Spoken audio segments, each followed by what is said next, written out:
Hey everybody, C.S. Olsen here. This is my first official video blog. It is February 26th. It is 5:29 p.m. and I was bored, and I just finished updating a bunch of my accounts and getting things together, and then I finished up with that and said to myself, what can I do now? And I decided I'll make a video log. So here I am. Now, if you've watched my my introduction video, I talked a lot about like my music interests and everything, but that was pretty much it. So I figured, what a better way to tell people more about myself than to do video logs and make some show you guys some other things about me. So today's video log is about this. This is my book. I published this a couple years ago. It's called The RN Chronicles. It's the first book of the Six Stones trilogy, and it's called The Birth of a Legend. It's a fantasy novel, reminiscent of Tolkien and Lord of the Rings. Not so much in the way the story is, as much as Tolkien created a world. He created a language. He created all these races. The hobbits and the halflings and elves and dwarves and all that. He did all that. I don't know if so much he created them. I don't know if he was the one that started it. I kind of think he did. But anyway, I mean, elves and dwarves show up in all kinds of fantasy all over the genre nowadays. But I did something similar. I created my own world. It's called Taranil.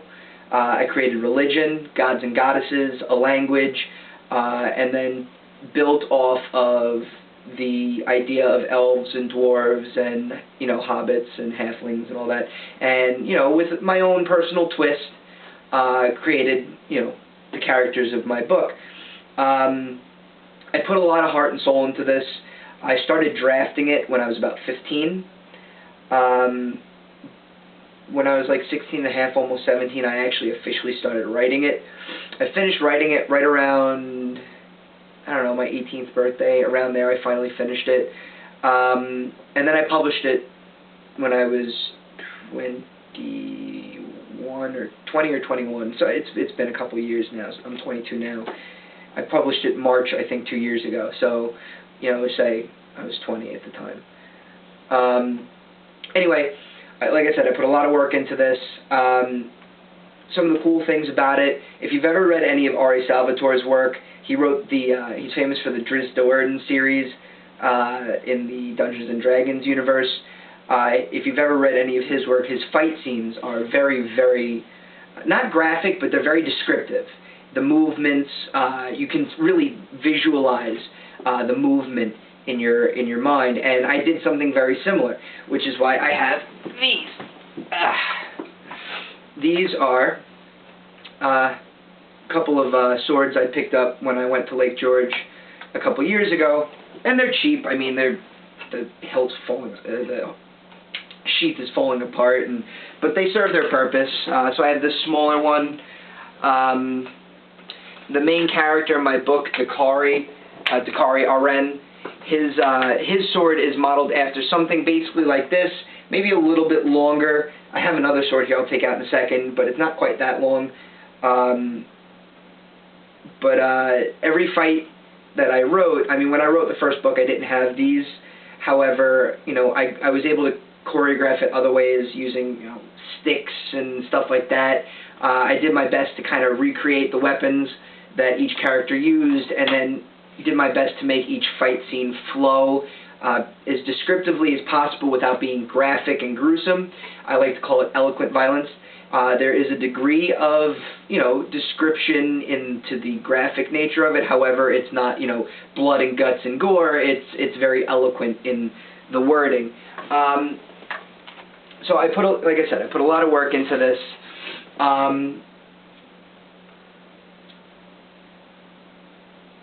I love these things. So what I'll do is I'm going to put some links in the description. Basically a link to my Amazon author page. Also, I'll include links to my Twitter account, which I actually think I still need to link to my YouTube channel. I don't think I did that yet. It's probably a good idea to check that. But I'll also include a link to my Twitter account, and I don't update my Twitter quite as much as I update my Facebook page, which I will also link in the description. Yeah. So, head on over, take a look, follow me on Twitter, like me on Facebook, subscribe to me on YouTube, check out my author page on Amazon. If you're into the fantasy genre, the book, I would say ages like 15 and up will do pretty well with this. There is some, not language, I think the worst word in the book is like damn or hell. Like there's no real cursing in it or anything like that. Some of the language I use, the vocabulary, is a little bit closer to like college level. Even though I was younger when I wrote it, I've always had a very high level vocabulary. So, if you struggle with stuff like that, you might have a little trouble, but for the most part, I find it, it's a really enjoyable read. It's something you could sit down, and if it sucks you in, you could probably finish it in a day or two. It's about 400 pages. But, you can see the, don't mind the bent page and everything, this is a proof copy, but you can see the text is fairly big. It's 14-point print, so, the book's really not as long as it looks. The only reason I printed it that big, I honestly didn't mean to at first, but looking back on it, it actually works out pretty well. Makes it easier for some people to read, because a lot of times you see that really tiny text, when people print in 12 and 11 and 10 font. It gets hard to read, gives you a headache. This is a very easy read, and I think it's really enjoyable. I love fantasy. I love the fantasy genre, science fiction as well. I'm actually in the process of rewriting the first story I ever wrote when I was 13. I wrote a science fiction story about like psychic powers and telekinesis and pyrokinesis and all of that. So I'm in the process of rewriting that because it was pretty much all dialogue and no description. But I was a kid when I wrote it. So I'm going back and I'm rewriting it. I also, by pushing this, if it starts to move, that would really give me the motivation to continue the series. I have at least 16 or 17 more books planned in the series outside of this trilogy. This trilogy is just like the kickstart for the whole series. I've just had no incentive and no motivation to do it. So, this is an opportunity for me to try and push it again and see where it goes, and hopefully it'll start to move and people will find interest in it. So if you're not really into the fantasy genre but some people that are, throw them my way, have them take a look. It's not that expensive. It's on Amazon. I think it's like $18 on Amazon or something like that. If you have a Kindle, it's also on the Kindle. It's $8 on the Kindle, I believe, $7.99. So it's also available that way if that's more convenient. You don't want to wait for a book to get shipped. It's not currently in stores. It's a print on demand because there is no demand for it.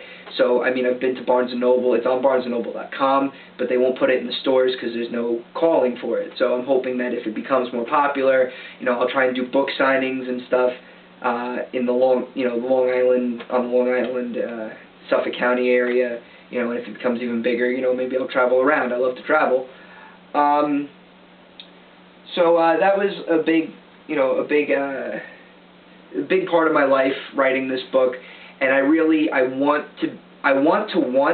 to write the next one, but I just had no motivation right now, very little. It's kind of discouraging. I put my heart and soul into this book, and the only person who's ever read it other than myself is my dad, and that's because he edited it for me, or helped me edit it. No one really ever read it. No one really ever bought it. And, I understand. No one knows who I am and whatever, but it's still discouraging nonetheless. I guess maybe I had higher expectations than I should have. But, that's why I'm here now, pushing it. Hopefully it'll move, and we'll see what happens. So anyway, quick recap. Book, fantasy, awesome. Check it out. Link in the description. Also going to put links to Facebook and my Twitter, and I think that was it. Maybe. That's it. There was a cat there. She must have gone upstairs. Or is she behind me? No, she's gone. So yeah, this is my apartment. It's kind of messy over that way, so I'm not going to show you all of it, but you can see this is my computer set up and all that jazz. Screw it. My couch, everything, my laptop over there. My bedroom's that way. And then behind me is that closed door, and that just goes to a spare bedroom that I have. And then upstairs in the other part of the house is where the piano and everything else is. So anyway, that's me. This is my home. Welcome. Thank you guys for watching. You know, like if you did, dislike if you didn't. Constructive criticism is always awesome. Tell me what you want to see in these vlogs. You know, if there's certain things you want me to do, or you want to, things you want to know about me, you know, comment, send me messages, whatever, and I'll do my best to answer them. I'd love to answer any questions people have about me, as long as they're not excruciatingly personal. I mean, obviously, I'm not going to go into details about the more intimate parts of my life. That's not necessary. So don't bother asking questions like that, I guess. But, you know, ask your questions. If it's something I'm comfortable answering, I'll be happy to. If it's not, I'll personally message you and say, listen, I'm not going to answer that question. I'm not comfortable with that, at least as long as I can do that. I don't know if I have a billion people looking at my stuff. I can't answer everybody, but I'll do my best. So again, like if you did, dislike you didn't. Constructive criticism is awesome. Thank you so much for watching, everybody. And I'll try and upload one of these maybe like every week or every other week. Really depends on the demand. So thanks, guys. I'll see you soon.